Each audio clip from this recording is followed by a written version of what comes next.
तो चलिए सीधे आज के इस एक्सप्लेनर में चलते हैं। आज हम ओपियोइड डी एडिक्शन यानी अफीम या डोडा पोस्ट जैसे नशों से मुक्ति के उन साइंटिफिक और मेडिकल प्रोटोकॉल्स को डिकोड करेंगे जिन्हें लेकर अक्सर बहुत ज़्यादा उलझन रहती है। देखिए, जब नशा छुड़ाने की बात आती है ना, तो डर और गलतफहमियां हावी हो ही आती हैं। लेकिन महिसागर जिले के लूनावाड़ा में मौजूद उर्मी अस्पताल के मेडिकल दिशा निर्देशों को देखने के बाद ये समझना काफ़ी आसान हो जाता है कि सही मेडिकल निगरानी में रिकवरी बिल्कुल मुमकिन है और सुरक्षित भी। तो चलिए गहराई से समझते हैं कि आखिर एक व्यवस्थित तरीके से नशा मुक्ति कैसे की जाती है।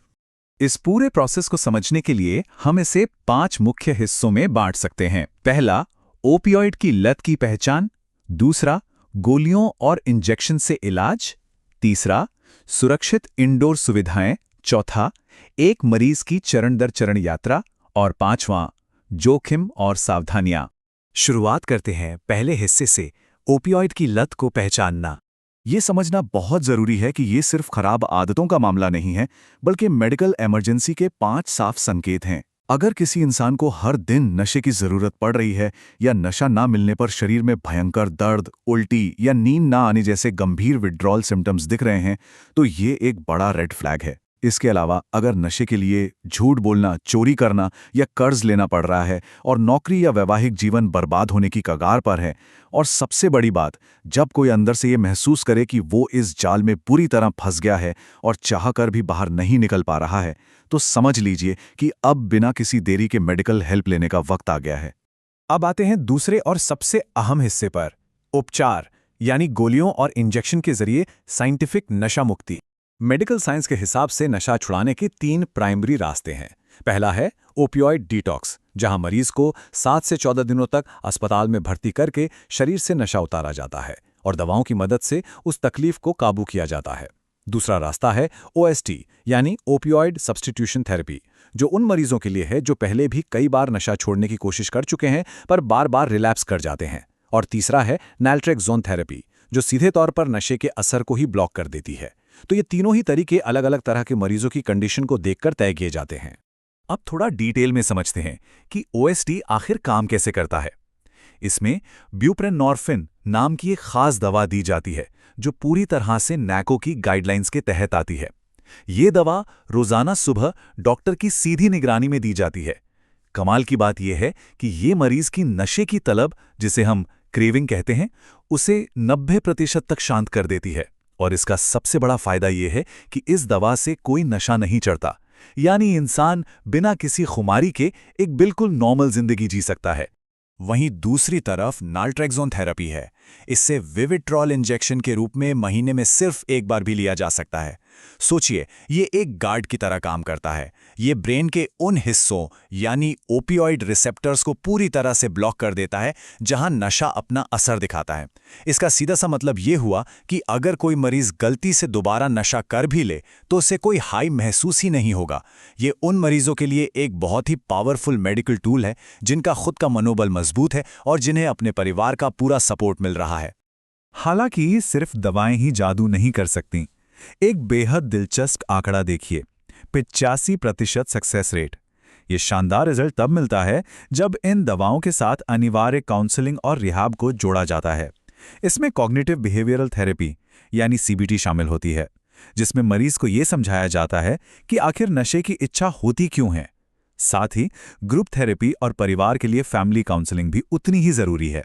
शारीरिक इलाज के साथ मानसिक सपोर्ट का ये कॉम्बिनेशन ही रिकवरी को लंबे समय तक टिकाए रखता है।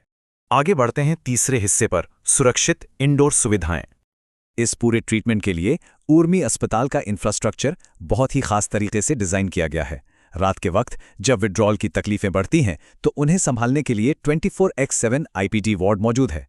अब परिवारों को सबसे बड़ा डर समाज का लगता है ना? इसीलिए यहाँ 100% प्राइवेसी मेंटेन की जाती है। मरीज की एक अलग फाइल बनती है और पुलिस केस जैसी कोई टेंशन नहीं होती। साथ ही ये अस्पताल एनडीपीएस कानून के तहत दवाएं रखने के लिए कानूनी रूप से मान्यता प्राप्त है। सारे जरूरी लैब टेस्ट इन हाउस ही हो जाते हैं और डिस्चार्ज के बाद भी रिलैप्स को रोकने के लिए व्हाट्सएप के जरिए लगातार फॉलोअप होता है। अब जरा इसके एक बहुत ही प्रैक्टिकल पहलू की बात करते हैं, इलाज का खर्च। जन औषधि केंद्र के साथ टाई अप होने की वजह से ब्यूप्रेनॉर्फिन का महीने भर का खर्च सिर्फ 800 से 1200 रुपए के बीच आता है। अगर यही ट्रीटमेंट बाहर कराया जाए तो खर्च 3,000 रुपये तक पहुंच सकता है।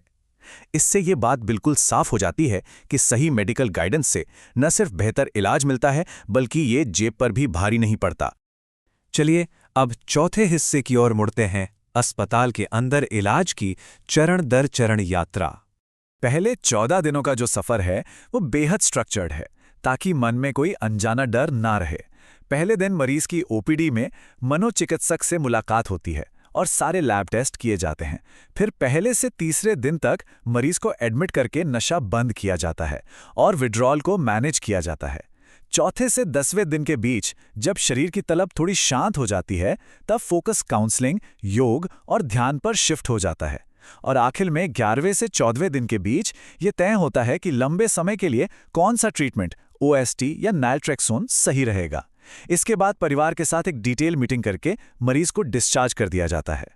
लेकिन असली काम तो डिस्चार्ज के बाद शुरू होता है। रिकवरी कोई एक दिन का काम नहीं है। डिस्चार्ज के बाद की देखभाल बहुत ज़्यादा ज़रूरी होती है। कम से कम 6 महीने से लेकर 2 साल तक हर हफ्ते ओपीडी में फॉलोअप चलता है। इस दौरान धीरे धीरे दवाओं की डोज कम की जाती है और जैसा कि पहले बताया, अस्पताल की तरफ से लगातार व्हाट्सएप पर संपर्क रखा जाता है ताकि किसी भी मुश्किल वक्त में तुरंत मदद मिल सके और रिलैप्स का कोई खतरा न रहे। और अब हमारे आखिरी सेक्शन पर आते हैं, जोखिम और सावधानियों का प्रबंधन। देखिए, नशा छोड़ना कोई मामूली प्रक्रिया नहीं है। इसके अपने गंभीर मेडिकल रिस्क होते हैं, जैसे कि नशा उतारते वक्त दौरे आना या ब्लड प्रेशर का अचानक से शूट कर जाना। इन खतरों से निपटने के लिए ही अस्पताल में ईसीजी मॉनिटरिंग और इमरजेंसी के लिए आईसीयू बैकअप हमेशा रेडी रहता है। एक और बहुत बड़ा रिस्क नाल्ट्रेक्सोन के साथ जुड़ा है। अगर मरीज के शरीर में पहले से थोड़ा सा भी नशा मौजूद है और उसे ये दवा दे दी जाए तो स्थिति जानलेवा हो सकती है। इसीलिए ये एक बेहद कड़ा नियम है कि नाल्ट्रेक्सोन शुरू करने से पहले मरीज का पूरे 10 दिनों तक पूरी तरह से नशा मुक्त रहना एकदम अनिवार्य है। ये सारे प्रोटोकॉल्स मरीज की जान की सुरक्षा के लिए ही बनाए गए हैं। मेडिकल रिस्क के अलावा सामाजिक खतरे भी होते हैं। समाज में बदनामी का जो डर है उसे दूर करने के लिए अस्पताल में एक अलग एंट्री और अलग बिल्डिंग की सुविधा है। यहाँ तक कि दाखिला जनरल कमजोरी के बहाने भी किया जा सकता है ताकि किसी को भनक तक न लगे। एक और खतरा ये रहता है कि कहीं इन ओएसटी गोलियों को बाहर बेच ना दिया जाए। इसे रोकने के लिए गोलियां रोजाना सीधे डॉक्टर की आंखों के सामने ही खिलाई जाती हैं। निगलने की प्रॉपर जांच होती है और हर जगह सीसीटीवी कैमरे भी निगरानी के लिए मौजूद रहते हैं। महिसागर जिले के इस अस्पताल से अगर मेडिकल मदद लेनी है तो कुछ जरूरी नियमों का पालन करना होता है। पहली विजिट के दौरान किसी भी जिम्मेदार परिवार के सदस्य का साथ होना अनिवार्य है और मरीज का आधार कार्ड होना भी बेहद जरूरी है। डॉक्टर मुकुंद राय डिंडोर की ओपीडी का समय सोमवार से शनिवार सुबह 10 से दोपहर 2 बजे तक का है। इसके अलावा किसी भी इमरजेंसी के लिए 24/7 हेल्पलाइन नंबर 9979845854 मौजूद है। इन लॉजिस्टिक्स को फॉलो करके ही सही तरीके से इलाज की शुरुआत की जा सकती है। यहाँ एक बेहद दमदार बात कही गई है जो सीधे दिल पर लगती है। नशा छोड़ना मुश्किल है, असंभव नहीं। पहला कदम उठाइए, बाकी का सफर हम पूरा करवाएंगे। ये सिर्फ एक लाइन नहीं है बल्कि एक बहुत बड़ी उम्मीद है। ये एहसास दिलाती है कि इस मुश्किल लड़ाई में मरीज या उसका परिवार कभी अकेला नहीं है। पूरा मेडिकल सपोर्ट उनके साथ खड़ा है। तो अंत में एक सवाल जो हम सबको सोचने पर मजबूर करता है, क्या होगा अगर समाज नशे की लत को एक चरित्र की कमी मानने के बजाय इसे एक बीमारी की तरह देखना शुरू कर दे जिसका पक्का इलाज मौजूद है? जरा सोचिए, इस एक छोटे से बदलाव से कितनी जिंदगियां बच सकती हैं। गोलियों, इंजेक्शंस और सही इंडोर सुविधाओं के इन साइंटिफिक तरीकों ने यह साबित कर दिया है कि रिकवरी सिर्फ एक सपना नहीं बल्कि एक हकीकत है। उम्मीद है कि एक्सप्लेनर जानकारी से भरा रहा होगा और इससे कई गलतफहमियां दूर हुई होंगी।